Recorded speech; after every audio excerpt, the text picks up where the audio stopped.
The Taliban have taken a provincial capital for the first time since US-led forces started withdrawing from Afghanistan. The militants captured Zaranj, the capital of Nimroz province on the border with Iran. It's a major symbolic victory for the militants who have advanced rapidly in recent weeks.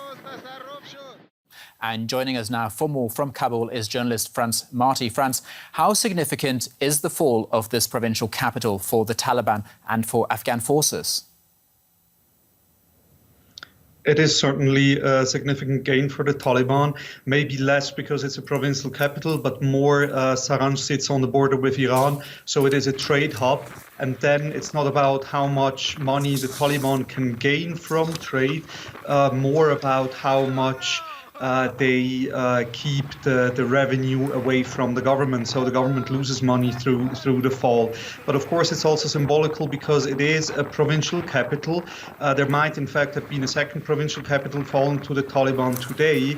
In Jebaran, fighting has been going on, and government troops have apparently retreated to a base outside the city. So the Taliban try to make good of this symbolic victory, and that this will accelerate attacks in other places.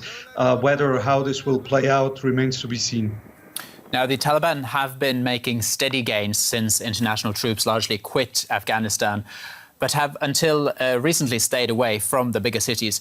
Could we be in for a long battle?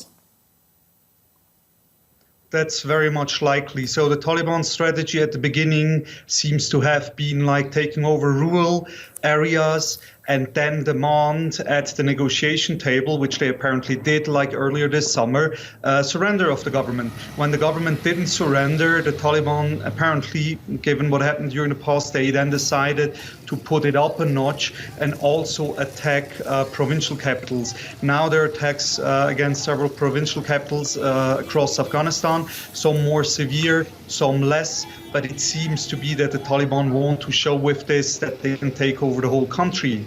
However, given that, for example, in Lashkargah, the capital of the Taliban stronghold Helmand, government forces hold out much longer than probably observers would have been expected, and put up a stiff resistance. It shows that the Taliban can maybe take over some provinces, several provinces, the whole country. That would be a long battle. We've also seen other forms of resistance. This week, Afghan people have protested in several cities, including in Herat and in Kabul, against the Taliban. Tell us more about these demonstrations. It started in Herat, where government forces and militias have fended off an attempt of the Taliban to take over Herat.